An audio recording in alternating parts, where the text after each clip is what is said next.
여러분 안녕하십니까? 한 권의 책을 소개하는 시간입니다. 오늘 함께 살펴볼 작품은요, 러시아의 근대 문학의 창시자 알렉산드르 푸시킨, 유명하죠. 그 푸시킨의 장편 소설 대위의 딸입니다.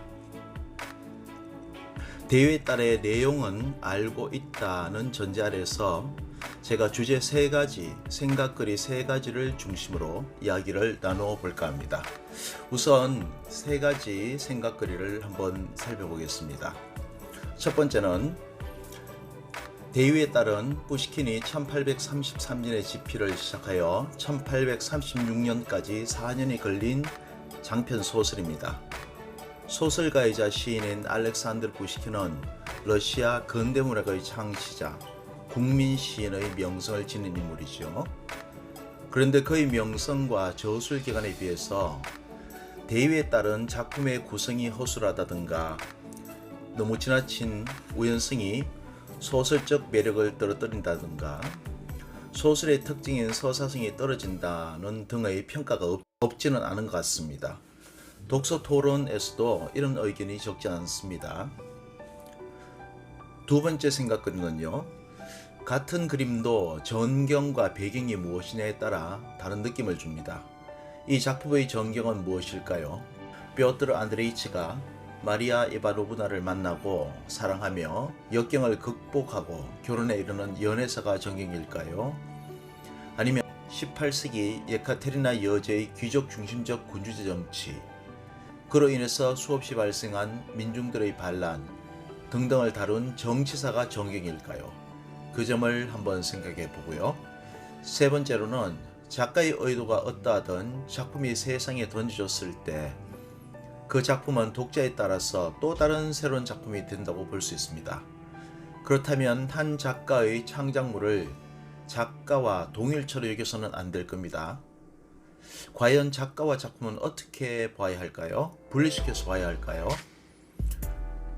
일본 천황을 찬양하는 등 친일 행위를 한 구한말의 문학예술가들의 작품은 모두 폐기되어야 하는지, 미투 운동에 연루된 현대문학 예술인들의 모든 생애와 작품들이 부정되어야 하는지, 이런 3가지 생각거리를 한꺼번에 묶어서 대위의 딸을 살펴보겠습니다. 대중의 언어라는 표현이 있습니다. 특정인만이 이해할 수 있는 전문적 용어의 반대 개념 정도로 이해하면 좋을 듯 합니다. 일반 대중들이 쉽게 이해할 수 있는 말, 그것을 대중의 언어 정도로 이해합시다. 푸시킨은 소설 대위의 딸을 통해서 자신이 독자들에게 전하고자 하는 메시지가 있었을 겁니다.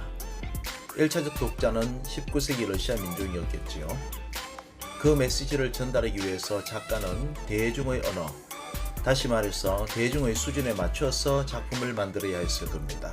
특히 당시 러시아는 전제 군주제였고 푸시킨은 전제 군주의 폭정에 항가하여 일어나는 밀란, 특히 푸가초프의 난을 러시아 대중들에게 알리고 싶었던 것 같습니다.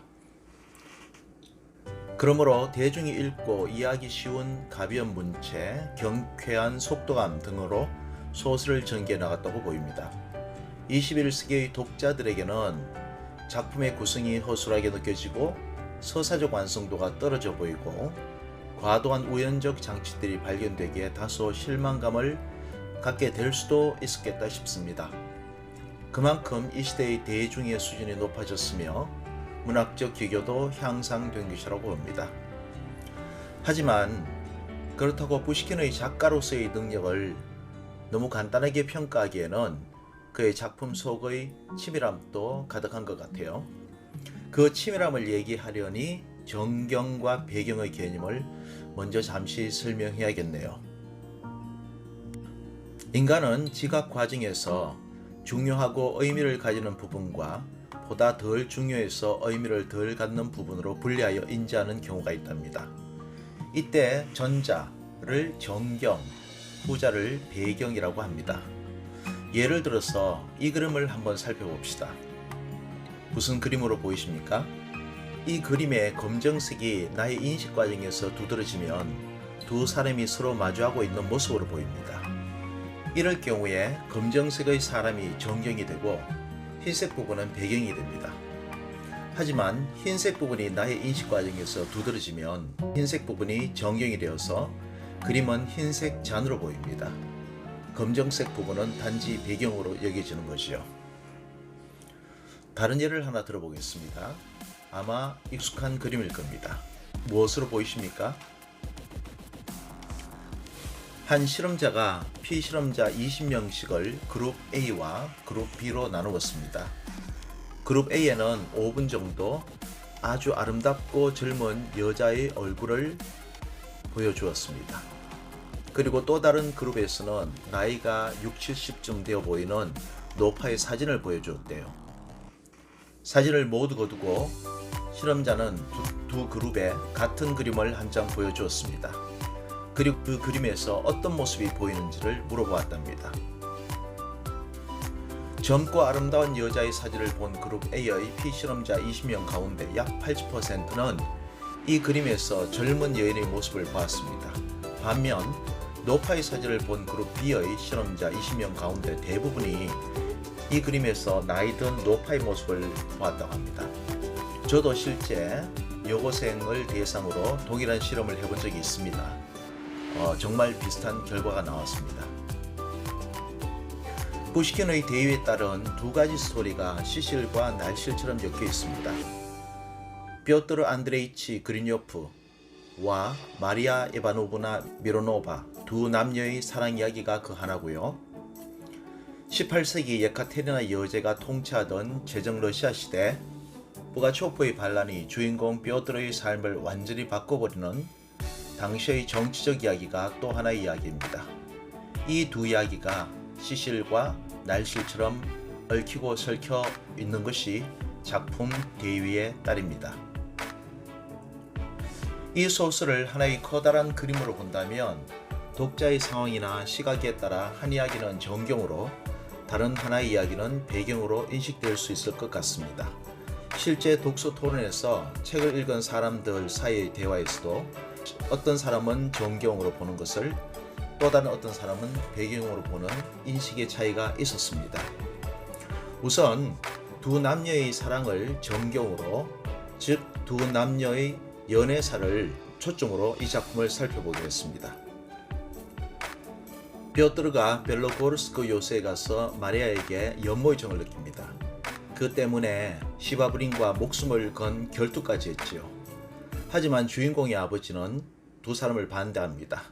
그래서 두 사람의 사랑은 거의 이루어지지 못하는 것처럼 보입니다.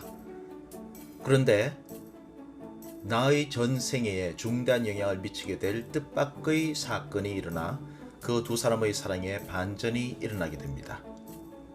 강력한 밀란이 발생하고 그 세력이 벨로고르스크 요새를 점령하여 뾰트르와 마리아를 생이별하게 만듭니다. 그 이후의 뾰트르의 행동은 오직 하나의 목적을 위한 것이었습니다. 즉 사랑하는 마리아를 구하는 것이었지요. 어떻게 해서든 반란 세력에 억류되어 있는, 설상가상으로 사이가 나쁜 시바브린이 반란 세력에 붙어버려서 마리아를 노리고 있는 그런 상황에서 사랑하는 여인을 구출하는 것이 뾰트르의 목적이었습니다. 그리고 그 목적을 위해서 뾰트르는 반란군 두목 부가초프를 만나는 것에 주저하지 않습니다. 마침내 반란 세력의 두목으로부터 자유를 얻게 되고 고향으로 가는 길에 오르지만 사정이 생겨서 약혼녀 혼자만 보내고 자신은 반란 세력을 토벌하기 위해서 군대에 머무릅니다. 반란 세력이 제압되어 평화를 얻는 듯 했지만 교활한 시바브린은 뾰트르에게 누명을 씌워 배신자로 만들어버립니다. 갖은 모함으로 주인공은 반란 세력에 동조했다고 고발되고 결국 감옥에 갇힙니다. 종신형을 받지요. 마리아 역시 사랑하는 약혼자의 누명을 풀기 위해서 신비르스크에서 멀고도 먼 페테르부르크까지 여제를 만나러 떠나고 정말 우연적으로 거기에서 여제를 만나게 되고 여제에게 그 사실을 이야기할 기회를 얻게 됩니다. 마침내 뾰트르는 자유의 몸이 되고 여제의 축복 아래 결혼을 하고 행복한 결말을 맺게 된다는 것이 이 소설의 내용입니다. 요약하자면 푸시킨의 대유에 따른 러시아 대중들이 쉽게 이해할 수 있도록 간략하고 경쾌하고 또 속도감 있게 구성한 장편 소설로 말 그대로 대중적 언어로 써내려간 연애사로 볼 수 있습니다. 그리고 두 연인의 사랑의 결실을 극대화하기 위해서 18세기의 부가초포의 반란을 배경으로 삼은 것으로 볼 수 있지 않겠습니까? 여러분의 생각은 어떻습니까? 자, 이번에는 두 남녀의 사랑 이야기를 배경으로 두고 작품을 살펴볼까 합니다. 예카테리나 여제는 자신의 남편이자 황제였던 뾰들 3세를 폐위시키고 살해하고 권력을 잡습니다. 러시아 민중들에게는 계몽주의를 표방했지만 사실은 귀족들과 편을 먹고 귀족들의 권력을 더 강화하는 정책을 폈습니다. 많은 민란이 발생하던 시기였지요. 특히 남편 뾰들 3세를 참칭하여 강력한 반란 세력이 되었던 1773년의 부가초포에 나는 여제와 귀족들에게 커다란 위기의식을 갖게 할 정도로 강력했다고 합니다. 진보적 성향을 지녔던 부시킨은 직접 부가초포의 반란과 관련한 작품을 쓰기 위해서 직접 그 지역을 찾아갔고 다양한 역사적 자료들을 조사하였다고 해요. 하지만 강력한 군주제의 정치적 상황에서 자신의 진보적 성향을 그대로 표현한 작품을 세상에 발표하는 것은 불가능한 일이었겠죠. 부시킨은 작품 속에서 소설의 목적이 국가적 사건이 아니라 개인의 연애, 가족사다라고 여러 번 반복하고 있습니다. 즉, 이 소설은 연애 소설이야, 정치적인 색채가 없어 라고 주장하려들 합니다. 당시의 정치적 상황이나 반란에 대한 내용은 아주 간략하고 심지어 해학적으로 느껴질 정도로 생략합니다. 부가초포의 설득과 후회도 나는 귀족 출신이다. 여제에 대한 충성맹세를 배신할 수 없다. 라고 서스럼 없이 말합니다. 고향으로 돌아가던 중 부대에 복귀해서 반란군을 진압하는 데 최선을 다하는 주인공은 여제의 충성스러운 군인으로서의 역할을 해나갑니다. 결국 여제의 큰 자비와 은덕으로 무죄 석방을 받고 축복 속에서 결혼에 골인합니다.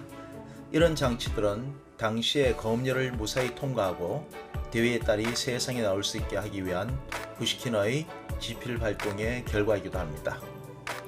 요약하자면 18세기 귀족 중심의 군주제에 대한 비판과 그로 인해 발생한 밀란의 당위성을 러시아 민중들에게 전달하려 했다는 겁니다. 그리고 그 검열을 피하기 위해서 두 남녀의 연애사, 사랑이라는 장치를 배경으로 삽입한 것으로 볼 수 있다는 거지요. 여러분의 생각은 어떠십니까? 작가가 하나의 작품을 세상에 던졌을 때 그 작품은 그 자체로서 하나의 생명력을 갖게 됩니다. 그 생명력은 그 작품을 받아들이는 독자, 개개인에 따라 다양하고 다채롭게 인식될 수 있을 거예요. 그것이 문학이 가진 가장 큰 장점이며 특징이 아닐까 합니다. 해석과 재해석의 여지와 다양성. 알렉산드르 부시킨의 대위에 따른 고전 문학이 주는 이 해석과 재해석의 다양한 맛을 느끼게 하는 매우 유익하고도 재밌는 작품이라고 생각했습니다. 삶이 그대를 속일지라도 결코 슬퍼하거나 놓여 말라.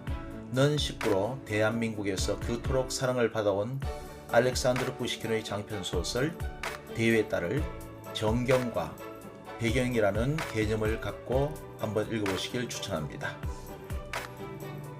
감사합니다.